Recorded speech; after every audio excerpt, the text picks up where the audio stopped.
এবার আত্মঘাতী ড্রোন হামলায় ইসরায়েলকে কাঁপিয়ে দিল ইরান। আয়রন ডোম চুরমার, ইসরায়েলি সদর দপ্তর গুড়িয়ে দিল ইরান। নেতানিয়াহু এখন কোথায়? মৃত্যুর ভয়ে পালিয়েছে কোন গর্তে? গুঞ্জন উঠেছে নিহত হওয়ার। বড় বিস্ফোরণে কাঁপছিল তেল আবিব, ইসরায়েলের লোমহর্ষক বর্ণনা। ইসরায়েলের 3টি যুদ্ধবিমান ভূপাতিত ও 2 পাইলটকে আটকের দাবি ইরানের। ইসরায়েলকে সহায়তা করলে যুক্তরাষ্ট্র, যুক্তরাজ্য এবং ফ্রান্সের ঘাঁটিতে হামলার হুমকি ইরানের। বিস্তারিত জানতে ভিডিওটিতে লাইক দিয়ে চ্যানেলটি সাবস্ক্রাইব করে না টেনে শেষ পর্যন্ত দেখুন। এবার আরাস শ্রেণীর আত্মঘাতী ড্রোন দিয়ে দখলদার ইসরায়েলে হামলা চালিয়েছে ইরান। ড্রোনগুলি ইসরায়েলের আকাশ সীমায় ঢুকে নির্ধারিত লক্ষ্য বস্তুগুলি সফলভাবে ধ্বংস করতে সক্ষম হয়েছে বলে দাবি করেছে ইসলামী প্রজাতন্ত্র ইরানের সেনাবাহিনী। শনিবার সকালে 2000 কিলোমিটার পাল্লার আত্মঘাতী এই ড্রোন ইসরায়েলি লক্ষ্য বস্তুতে বিস্ফোরণ ঘটায়। ইসরায়েলি সূত্র আরও জানিয়েছে, 2টি ইরানি ড্রোন অধিকৃত ইসরায়েলের মৃত সাগরের আকাশ সীমায় ঢুকে পড়লে এই অঞ্চল এবং পশ্চিম তীরে ইহুদি বসতিগুলিতে সতর্কতামূলক সাইরেন বেজে ওঠে। ইসরায়েলি টেলিভিশনের চ্যানেল 11 দাবি করেছে, এ সময় ইসরায়েলের সামরিক ব্যবস্থা ড্রোনগুলিকে ধাওয়া দিয়ে ধ্বংস করার চেষ্টা করে। ইসরায়েলের ধারাবাহিক হামলার পর ইরান শুক্রবার রাতে অধিকৃত ফিলিস্তিনি ভূখণ্ডের দিকে ক্ষেপণাস্ত্র হামলা চালিয়ে প্রতিশোধমূলক অভিযান শুরু করে। শনিবার ভোরে এক বিবৃতিতে আইআরজিসি জানায়, অপারেশন ট্রু প্রমিস 3 নামে এই প্রতিশোধমূলক অভিযানে মহাকাশ বিভাগ ব্যালিস্টিক ক্ষেপণাস্ত্র হামলা চালিয়েছে এবং কৌশলগত ইসরায়েলি লক্ষ্যবস্তুতে সশস্ত্র ড্রোন মোতায়েন করেছে। অন্যদিকে আয়রন ডোম চুরমার, ইসরায়েলি সদর দপ্তর গুড়িয়ে দিল ইরান। ইসরায়েলের আয়রন ডোম বিমান প্রতিরক্ষা ব্যবস্থাকে ব্যর্থ করে তেল আবিবে অবস্থিত প্রতিরক্ষা সদর দপ্তরে হামলা চালিয়ে গুড়িয়ে দিয়েছে ইরান। 24 ঘন্টার মধ্যে ইরানের দফায় দফায় ইসরায়েলি বিমান হামলার পর তেহরানের এই প্রতিশোধমূলক পদক্ষেপ শুরু হয়। ইসরায়েলের সর্বাধুনিক আকাশ প্রতিরক্ষা ব্যবস্থার নাম আয়রন ডোম। মূলত এটা এমন এক ধরনের ক্ষেপণাস্ত্র ব্যবস্থা যা লক্ষ্যবস্তুতে আঘাত হানার আগেই শত্রুর ক্ষেপণাস্ত্রকে আকাশেই ধ্বংস করতে সক্ষম। বড় ক্ষেপণাস্ত্র তো বটেই, ক্ষুদ্র রকেটও ধ্বংস করে দেয় ইসরায়েলের আয়রন ডোম। ইহুদিদের কাছে তাদের এই আয়রন ডোম জাতীয় নিরাপত্তা আর গৌরবের প্রতীক। ইসরায়েলের সেই গর্বকে এবার চূর্ণ করে দিল ইরান। সংবাদ মাধ্যম দ্য টাইমসের যাচাই করা একটি ভিডিওতে দেখা গেছে, তেল আবিবের একেবারে কেন্দ্রস্থলে আঘাত হানে ইরানের ক্ষেপণাস্ত্র, যেখানে ইসরায়েলি প্রতিরক্ষা বাহিনীর সদর দপ্তর সহ বেশ কয়েকটি সামরিক স্থাপনা অবস্থিত। এই ভিডিও ছড়িয়ে পড়েছে সামাজিক যোগাযোগ মাধ্যমে। 19 সেকেন্ডের এই ক্লিপে দেখা যায় ইসরায়েলের আয়রন ডোম একটি ইরানি ক্ষেপণাস্ত্রকে বাধা দেওয়ার চেষ্টা করছে, তবে ক্ষেপণাস্ত্রটি ওই আয়রন ডোম ভেঙে চোখের পলকে প্রতিরক্ষা সদর দপ্তরে আঘাত হানে। ক্লিপটি শুরু হয় বিকট শব্দে বেরিয়ে আসা প্রজেক্টাইল দিয়ে, তারপর আলোর ঝলক এবং আগুনের একটি গোলা বিকট শব্দে ভবনটিতে আঘাত করে। এর পেছনে তেল আবিবের কিরিয়া এলাকার মার্গানিট টাওয়ারটি দেখা যায়, যা আইডিএফ সদর দপ্তরের কাছে শহরের কেন্দ্রস্থলে অবস্থিত। এদিকে ইরানের পাল্টা হামলার ভয়ে নেতানিয়াহু পালিয়েছে বলে গুঞ্জন উঠেছে। নেতানিয়াহু এখন কোথায় খুঁজে পাওয়া যাচ্ছে না।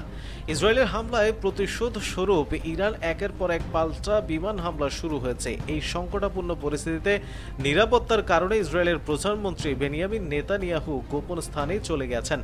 শুক্রবার স্থানীয় সময় মধ্যরাতে ইরানে যে হামলা চালিয়েছে ইসরায়েল, তা মধ্যপ্রাচ্যে নতুন করে উত্তেজনার জন্ম দিয়েছে। রাজধানী তেহরান সহ দেশটির গুরুত্বপূর্ণ অনেক স্থানে বিমান হামলা চালানো হয়। এর মধ্যে ইরানের পাল্টা হামলায় নিরাপত্তার স্বার্থে প্রধানমন্ত্রী নেতানিয়াহুকে অজ্ঞাত স্থানে সরিয়ে নেওয়া হয়েছে বলে জানিয়েছে সংবাদ মাধ্যম ইরনা। ইরনার প্রতিবেদনে উল্লেখ করা হয়েছে যে হামলা শুরু হওয়ার সাথে সাথে বিশেষ নিরাপত্তার অংশ হিসেবে নেতানিয়াহুকে অজ্ঞাত গন্তব্যে স্থানান্তরিত করা হয়। ধারণা করা হচ্ছে তাকে গ্রিসে নিয়ে যাওয়া হয়েছে। ইসরায়েলি সংবাদ মাধ্যমও প্রকাশ করেছে যে নেতানিয়াহুর উড়োজাহাজকে ইসরায়েল ছাড়তে দেখা গেছে। সেই মুহূর্তে 2টি জঙ্গি বিমান তাকে পাহারা দিচ্ছিল, যা তার নিরাপত্তা ব্যবস্থার অংশ হিসেবে মোতায়েন ছিল। ইসরায়েলের টেলিভিশন চ্যানেল 12 জানিয়েছে যে প্রধানমন্ত্রীকে বহনকারী বিমানটি গ্রিসের রাজধানী অ্যাথেন্সে অবতরণ করেছে। অনেকে আশঙ্কা করছেন ইরানের হামলায় নিহত হয়েছেন নেতানিয়াহু। তাকে গোপন রাখার জন্যই দূরে সরিয়ে নেওয়ার এই নাটক করা হচ্ছে। কারণ হামলায় শুরু থেকেই কি পরিমাণ ক্ষয়ক্ষতি হয়েছে ইসরায়েলের তা কিন্তু তারা পুরোপুরি কখনোই প্রকাশ করেনি।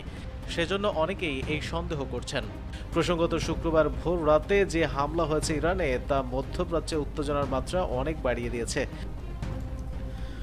অন্যদিকে ইসরায়েলের 3টি যুদ্ধবিমান ভূপাতিত ও 2 পাইলটকে আটকের দাবি করেছে ইরান।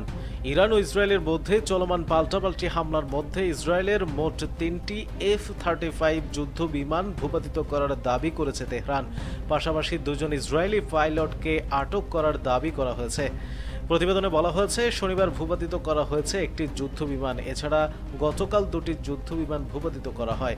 3 যুদ্ধবিমানের পাইলটদের মধ্যে একজন নিহত হয়েছেন ধারণা করা হয়, অন্য 2 জন ইরানের হেফাজতে রয়েছে।